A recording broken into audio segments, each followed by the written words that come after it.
자, 이제 앞 페이지에서 같이 언급이 됐는데 우리 날짜형 함수에 대해서 조금 더 자세히 살펴보도록 할게요. 우선 가장 먼저 나온 cState는 함수라기보다는 현재 날짜 시간을 저장하고 있는 시스템 변수다 라고 생각을 하시면 되겠죠. 앞 페이지에서 아까 cState는 같이 연습을 해 봤었고요. 자, 이거 한번 다시 읽어 볼게요. 약간 뜬금없는 질문. select cState from dual. 만약에 이렇게 했다 그러면, 자, 여러분이 만약에 SQL을 딱 5분 정도 배웠던 초심자라면, cState를 뽑아라 from dual에서, 즉 dual이라는 테이블에서 cState라는 칼럼을 뽑아라 라고 생각을 할 것 같아요. 그러면은 만약에 OX 문제에서 듀얼이라는 테이블에는 cState라는 칼럼이 존재한다. 그러면 당연하지 그렇게 얘기할 거잖아요. 근데 말도 안 되는 소리고요. 자, 하나씩 보면 cState라는 거는 어떤 테이블과 관계없는 그냥 시스템이 가지고 있는 변수잖아요. 그래서 select cState 하면은 그냥 날짜가 나오는 거죠. 마치 select 3, select ABC 하듯이 select cState 하면은 날짜 값이 나오게 돼요. 그럼 듀얼은 뭔가요? 알잖아요. 자, select를 쓰면 항상 from을 같이 무조건 써야 된다고 그랬잖아요. 그래서 우리는 cState를 그냥도 뽑을 수 있는데 문법에 맞추기 위해서 from 듀얼을 썼다. 즉 오해하시면 안 되는 게 듀얼이라는 테이블에 cState가 존재한다. 그렇게 보시면 안 된다라는 겁니다. 그리고 아래 보면 요것도 그냥 바로 볼까요? 자, 연도, 월, 날짜, 시간, 분초 이렇게 있고, 자, cState라는 것을 요런 타입의 문자열로 바꿔라 라고 있는 거죠. 자, cState를 그냥 출력해도 되잖아요. 위에서처럼. 자, cState를 그냥 출력해도 되는데 그 cState에 우리가 포맷을 주어서 얘를 문자열로 바꿔서 출력해라 라는 그런 이그젬플이 되겠습니다. 그 다음에 날짜형 함수에서 가장 많이 쓰는 거는 extract죠. extract를 가장 많이 씁니다. 우리 extract를 액세스 시간에는 어떻게 썼냐면 이런 함수가 있었던 게 아니고 연도를 뽑으려면 year라는 함수가 있었고 또 month라는 함수로 월을 뽑고 day라는 함수로 날짜를 뽑고 이랬는데 그건 액세스에서는 그랬고 오라클에서는 통일해서 extract라는 함수를 써요. 그런데 뭘 뽑을지를 그 안에 명시를 해주죠. 예를 들면 extract year from cState 이렇게 하는 거고요. 그러면 오늘 날짜에서 year를 뽑아라 라는 거를 하는 거고요. 요거 한번 같이 실습해 볼게요. extract month from birth date from player. 자, 요거를 한번 같이 해보시죠. 자, select extract 뽑아내라 month from birth date from 플레이어. 근데 이렇게 하면 이게 누구 생일인지 모르니까 플레이어 네임 정도는 해줄까요? 플레이어 네임과 그 사람의 생월을 뽑아라 라는 거예요. 한번 그냥 생년월일도 뽑아 볼게요.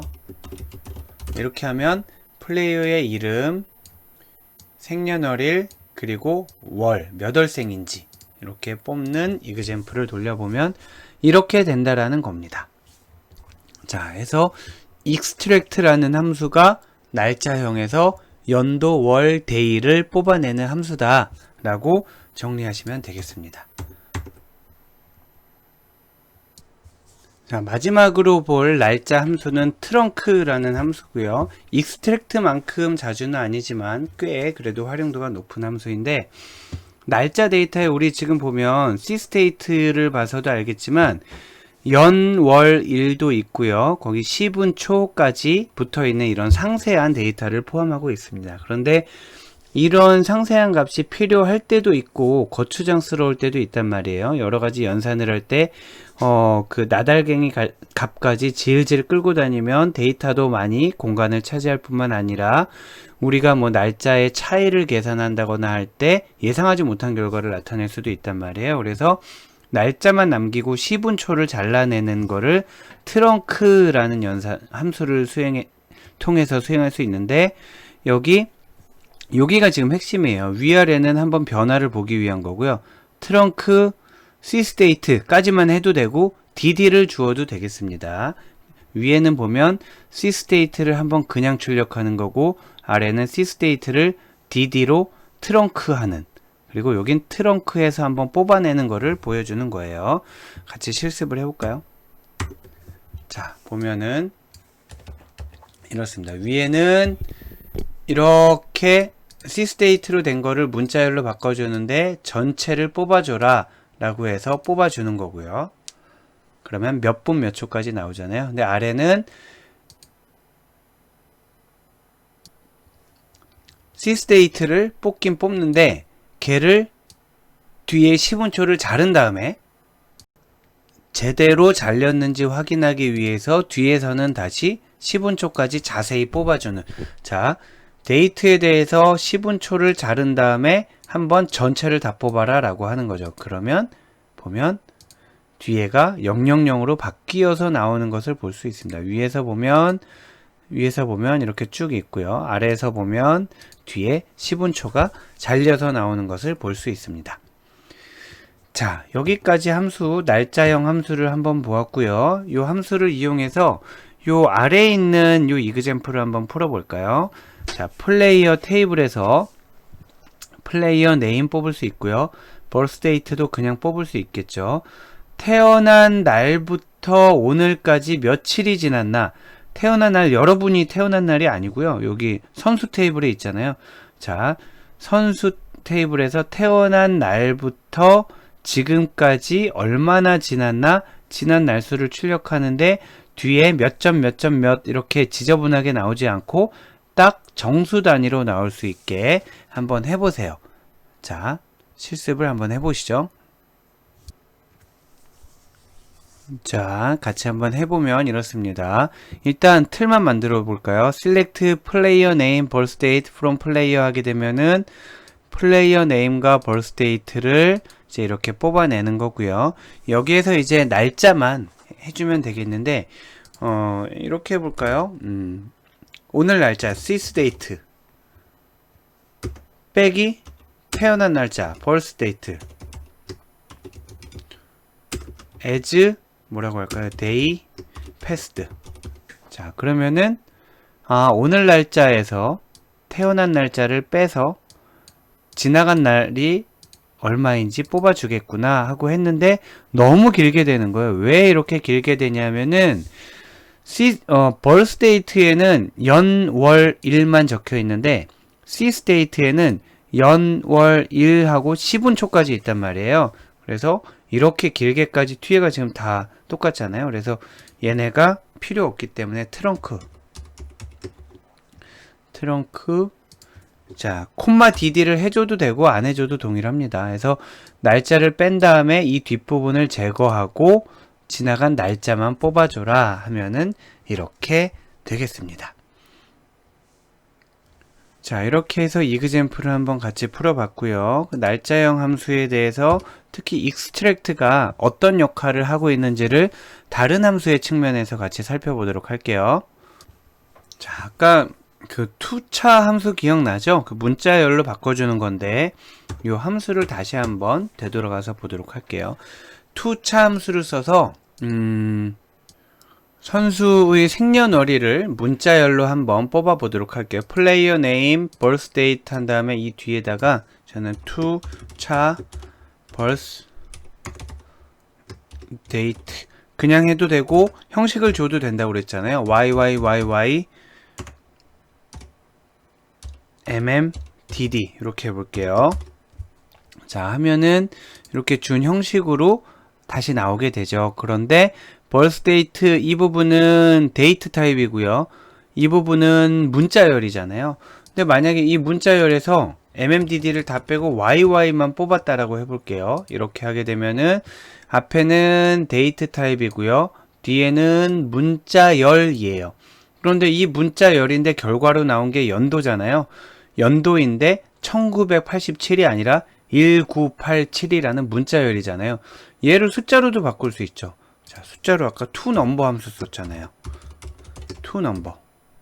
자, 그러면은 얘는 뭐냐면 실행을 해보면 역시 그대로 겉보기에는 그대로 나오는데 얘가 한 일은 뭐냐면 큰 화면으로 넘어가서 볼게요. 얘가 한 일은 뭐냐면 birthdate에서 다시 birthdate를 문자열로 바꾸는데 포맷이 YYYY 즉 연도만 4자리를 뽑은 문자열로 만드는 거고요. 그 문자열을 다시 숫자로 변환하는 명시적 변환이 되겠습니다. 귀찮죠? 야, 이게 그 날짜에서 연도를 뽑아서 숫자로 하는 게 이렇게 복잡해서야. 그래서 extract 함수가 있는 거예요. 자, extract year from birthday. 그 아래 다 똑같아요. 아래는 월을 가지고 하는 거고 날짜를 가지고 하는 거고 그래서 여기가 month, day 이렇게 되는 겁니다. 여러분들은 만약에 요 extract라는 함수가 나오고요. 요것을 요 함수를 extract를 쓰지 않고 다른 방식으로 표현할 때 필요한 함수는 하게 되면은 toNumber 2차가 필요하다. 이렇게 알아두시면 되겠고, 혹은 이 아래 요 아래 요 문구를 쭉 주고 이 기능을 한꺼번에 수행하는 함수의 이름은 extract다 라는 것도 함께 정리해 두시기 바랍니다. 자, 다음으로는 케이스문에 대해서 보도록 할게요.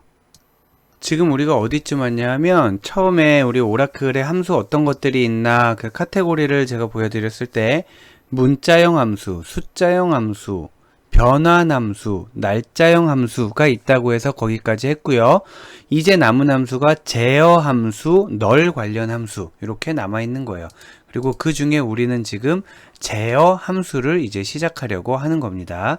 제어 함수, 케이스문 여러분들 잘 알죠? 그 if문이랑 비슷하게 사용이 되잖아요. 자, 보통 이제 그 프로그래밍에서는 if then else 라고 하던지 이 역할을 해주는 다른 표현으로 스위치 케이스 뭐 이렇게 부르는데 아무튼 우린 케이스만 기억하도록 할 겁니다. 자, 표현식인데 이렇게 그 표현식? 글쎄요. 그 명령어처럼 사용되는데 사실 함수의 성격을 가지고 있다. 이렇게 보시면 되겠습니다.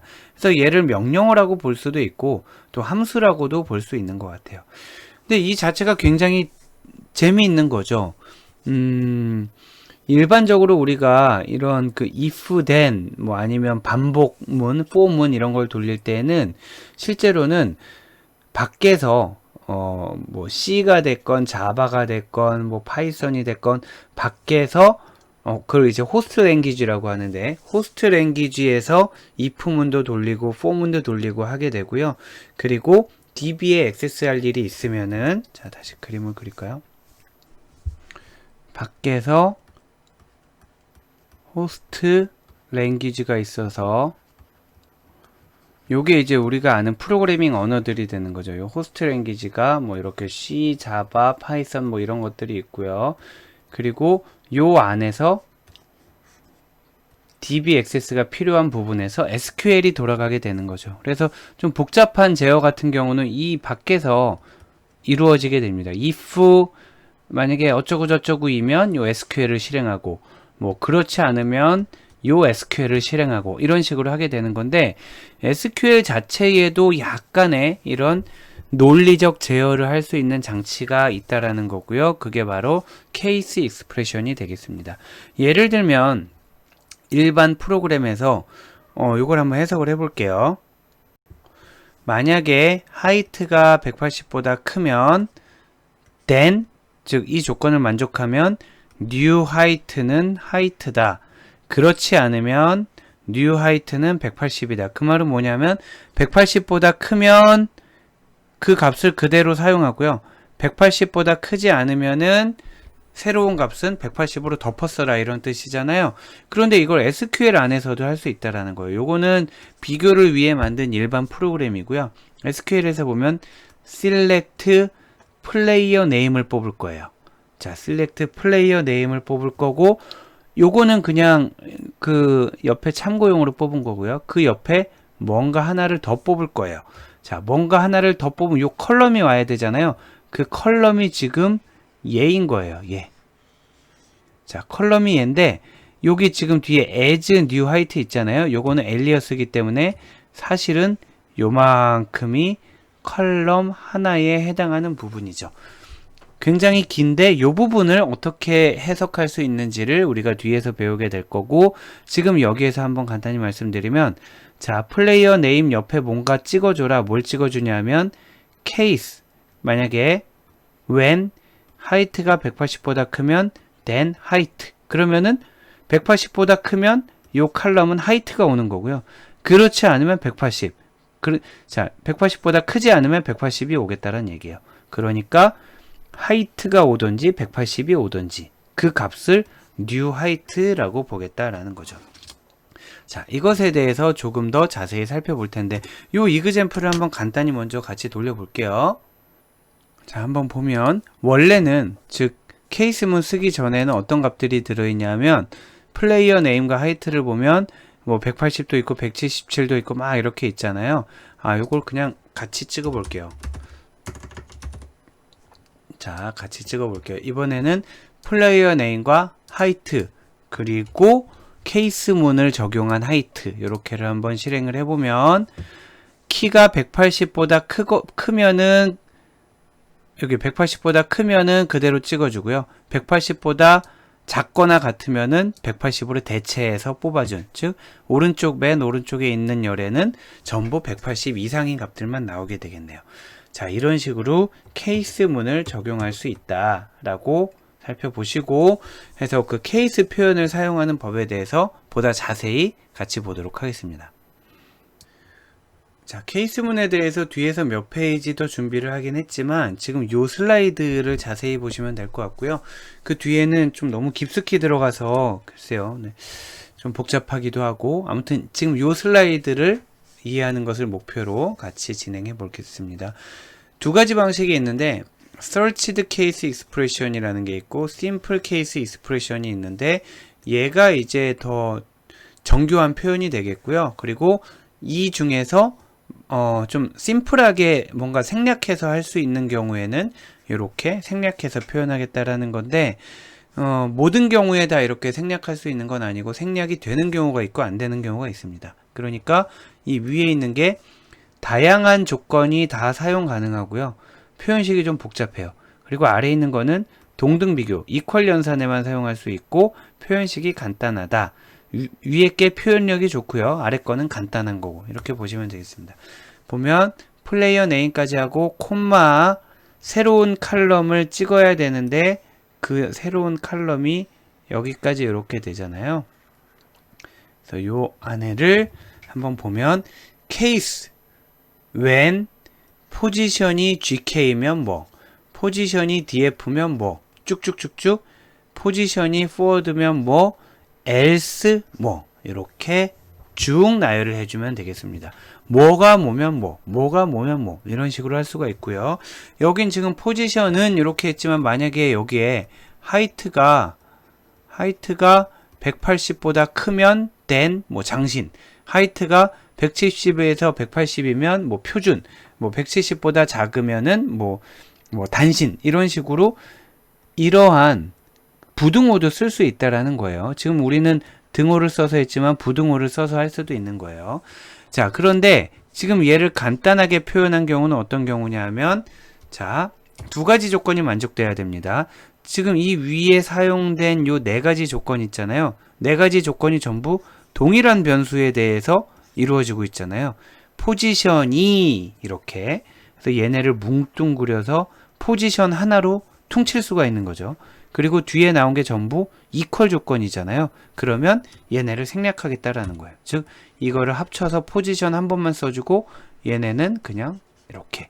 자, 그 표현이 뭐냐면 케이스 하고 나서 문법이 다르죠. 케이스 바로 when이 들어왔었는데 이번에는 케이스 공통된 주어를 먼저 써줘요. 그리고 when 뭐 여기서 말하는 when은 equal이라는 뜻으로 사용이 되는 겁니다. 자, 해서 위에서 주어가 모두 동일하고 모두 equal 연산일 때에만 간략한 표현으로 할 수가 있겠고요. 여러분은 위에 있는 식과 아래에 있는 식이 동일한 식이다 라는 것을 이해하시면 되겠습니다. 자, 앞에서 예로 들었던 복잡한 식으로만 가능하고 단순한 식으로 할 수 없는 디코드 함수는 뒤에 나오니까 보도록 하고요. 자, 좀 복잡한 방식만 가능하고 명료화할 수 없는 경우는 자, 동등 이외의 조건이 걸려 있는 경우라고 그랬죠. 보면 case, when, height. when이 먼저 나오면은 얘는 복잡한 방식인 거잖아요. 다시 when이 먼저 나오면 복잡한 방식, 그리고 변수가 먼저 나오면은 단순한 방식. 이렇게 되는데 when이 나오니까 복잡한 방식이죠. when height가 185보다 크면, 그리고 when height가 얼마 사이면, 이런 식으로 equal이 아니라 부등호나 아니면 between 연산이나 이런 것들이 들어오게 되면 얘는 simple case expression으로는 사용할 수 없다 라고 기억해 두시면 되겠습니다. 자, 그리고 우리 그 액세스 시간에 if문 배울 때도 썼었는데 지금 케이스문도 중첩이 가능합니다. 자, 요거는 그냥 여러분이 한번 보시는 걸로 하죠. 여기 케이스문 안에 또 여러분이 보라고 그러고 제가 보고 있네요. 자, 케이스문 안에 케이스가 있는 이런 구조가 되겠습니다. 요거는 한번 여러분이 따로 보시고요. 케이스문과 동일한 기능을 하는 그런 디코드라는 함수를 보도록 할게요. 디코드 함수는 우리가 그 표준 SQL이라는 말을 SQL 처음 들어갈 때 썼었잖아요. 표준 SQL은 여러 가지 벤더들이 다 합의한 표준이고 어떤 DBMS를 사용하든지 작동하는 그런 SQL 문법이라고 했는데, 표준 SQL에는 디코드는 들어있지 않아요. 그러니까 모든 벤더들이 표준 SQL은 동일하게 지원을 하고 플러스 알파를 제공을 하는 거죠. 오라클에서도 앞에서 같이 살펴봤던 케이스문 이런 것들은 표준 SQL이니까 오라클에서도 얘를 지원을 하고요. 그런데 원래부터 오라클에서 지원을 해오던 그 디코드라는 함수가 있단 말이에요. 근데 이 함수가 굉장히 편하다고 생각을 하기 때문에 포기하지 않고 케이스도 지원을 하고 요 디코드도 지원을 합니다. 요 디코드가 쓰는 방식은 요 searched case expression은 안 되고요. 자, searched, 자, 위에 거 복잡한 거는 뭐 등호도 표현하고 부등호도 표현한다고 그랬잖아요. 근데 이 중에 등호만 표현하는 경우를 simple case expression으로 바꿀 수 있다고 그랬잖아요. 요 아래 케이스에 해당되는 경우에 한해서 디코드 함수로 대체를 할 수가 있겠습니다. 자, 뭐냐면 표현식이 있고요. 표현식이 있고 이 값이면 얘를 찍고, 이 값이면 얘를 찍고, 이 값이면 얘를 찍고, 그리고 맨 마지막에 아니면 얘를 찍고. 자, 무슨 뜻이냐면 디코드, 요걸 한번 해볼게요. 디코드 포지션이 얘면 얘를 찍고, df면 얘를 찍고, mf면 얘를 찍고, 뭐면 얘를 찍고, 그렇지 않으면 그 외라고 찍어라 라고 할 수 있는 거죠. 자, 요거를 한번 같이 돌려볼게요. 자, 한번 보면 여기 진짜 포지션을 같이 찍어 볼게요. 자, 이름과 포지션과 그리고 걔를 디코딩한 값을, 디코드 함수를 적용한 값을 뽑아주는데, 여기 포지션이라고 해도 되지만 한글 포지션 이렇게 해볼게요. 그러면 포지션을 한글 포지션으로 바꿔준 건데, 찍어보면 골키퍼, 수비수, 미드필더, 공격수, 그리고 혹시 그렇지 않은 게 있으면 그 외인데, 그 외가 있네요. 널 값이 있는 경우가 그 외가 되겠군요. 네, 이렇게 되겠습니다. 널 값은 그 외가 되고, 나머지는 만약에 얘가 없어진다. 그러면 공격수도 전부 그 외가 돼서 나오겠네요. 그래서 보면 그 외가 많아졌죠. 자, forward도 전부 그 외가 돼서 나왔습니다. 이런 식으로 지금 표준 SQL도 제공을 하지만 각 벤더들이 별도로 제공하는 함수도 있고, 아마 그 SQLD 시험에서는 제가 알고 있기로는 어떤 제가 설명 듣기로는 이렇습니다. 특정 DBMS에만 국한된 문제를 내지는 않을 거다라고 저는 안내를 받았고, 또 학생들 얘기는 달라요. 학생들 얘기는 뭐 오라클에서만 예를 들어 디코드다 그러면은 오라클에 대해서도 잘 알아야 되고 MS SQL에 대해서도 잘 알아야 된다라고 하고, 그리고 또 이제 그 출제 기관의 얘기로는 가끔 뭐 오라클이란 말이나 MS SQL이라는 말이 나오긴 하는데, 그게 그 DBMS에 포커스를 둔 문제라서가 아니라 어떤 문제를 냈을 때 나중에 이의제기가 있을 수 있다는 거예요. 여기서는 되는데 왜 안 된다고 그래요? 여기서는 안 되는데 왜 된다고 그래요?